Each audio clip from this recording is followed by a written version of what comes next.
যে আনন্দ উদ্দীপনা নিয়ে আমাদের এই জেনজিরা পরীক্ষা দিচ্ছে, এটি সত্যি অভাবনীয়। প্রশ্ন আউটের কোনো সম্ভাবনা আদৌ নেই এবং হয়নি, এবং এই ধরনের কোনো আলোচনা নেই। প্রশ্ন ফাঁস করবে যারা, তারা যেই যন্ত্রটি ব্যবহার করে সেই যন্ত্রটিকে আবার কারেকশন করার লোকও তো রয়েছে। সাইবার ক্রাইম যেন আমার এই সেক্টরে না হয়, এটা আমার অনেক দিন ধরে পূর্ব প্রস্তুতি আমার ছিল, এবং সাইবার ক্রাইম স্পেশালিস্টদেরকে আমি যারা যারা সংশ্লিষ্ট রয়েছে এই প্রশ্নপত্র এবং ম্যানেজমেন্টের সাথে, তাদের সকলের নাম্বার আমি সাইবার ক্রাইম অথরিটির কাছে দিয়ে রেখেছিলাম। ইফ এনিথিং হ্যাপেন্স, তারা ইমিডিয়েটলি লোকেট করতে পারবে, কোথা থেকে লোকেট করতে পারবে এবং সেটাকে কীভাবে ব্যবস্থা নেওয়া যায়, সেই ব্যবস্থা সব কিছু কিন্তু বাংলাদেশে রয়েছে। ব্যবহার করছি না আমরা, এখানে কিন্তু সব সিস্টেম রয়েছে এবং সব ধরনের এই আর্টিকুলেট টেকনিক্যাল হ্যান্ড রয়েছে। নায়াসিনামাইড ও স্যালিসাইলিক সমৃদ্ধ লিলি ফেস ওয়াশ যা ফেসের ডেড স্কিন সেল দূর করে দেয় দ্বিগুণ ফাস্টার ব্রাইটেনিং।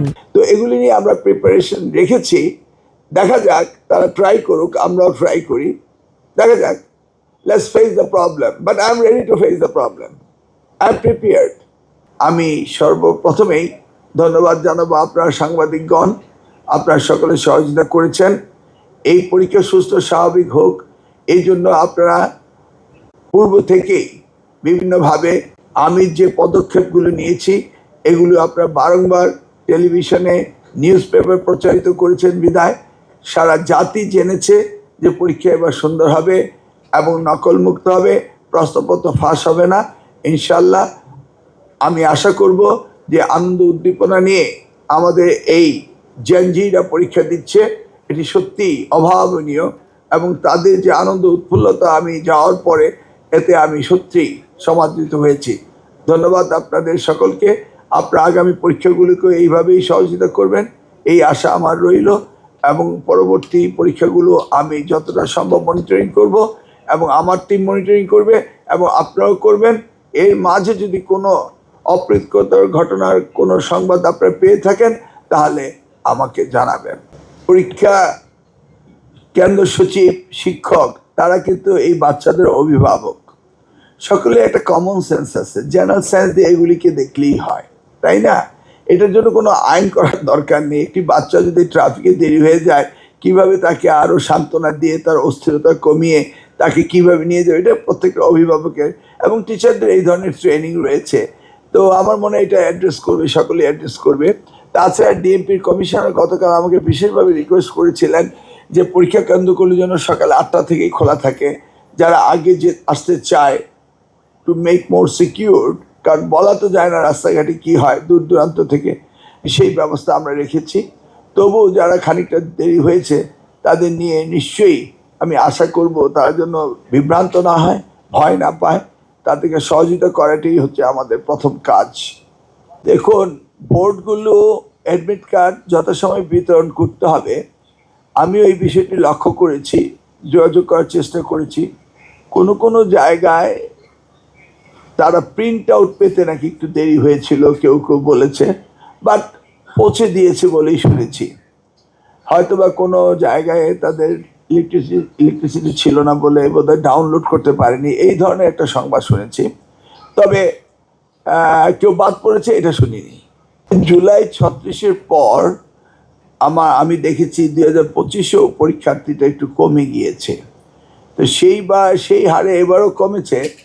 তবে আমার মনে হয় পরিবেশ ফিরে আসবে এবং লেখাপড়ায় আবার মনোযোগী হবে, এটা আগামীতে বাড়বে বলেই আমার মনে হচ্ছে। এবার সেই ট্রেন্ডটা আছে, করোনার পর থেকে ট্রেন্ডটা শুরু হয়েছিল, মাঝখানে একটু স্টেবল হয়েছিল, বাট গতবারও কমেছিল। দেখা যাক এবারও কমেছে, আগামী দিনে নিশ্চয়ই আস্তে আস্তে আবার এটা ঝরে পড়বে না।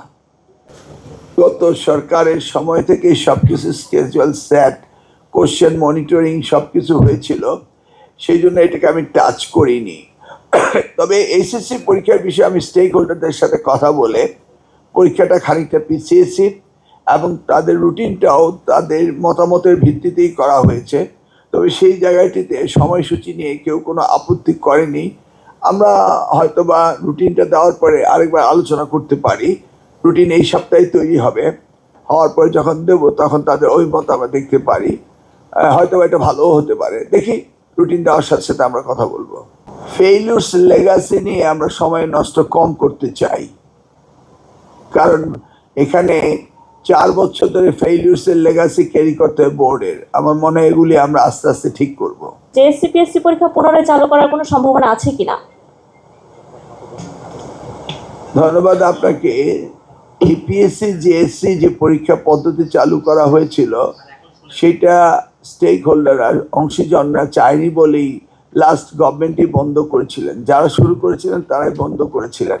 অতএব এটা যেহেতু অলরেডি টেস্টেড মেথড, অতএব এটাকে আমরা আবার রিভাইটালাইজ করবো বলে আমি আশা করি না, কারণ ইট ইজ অলরেডি টেস্টেড।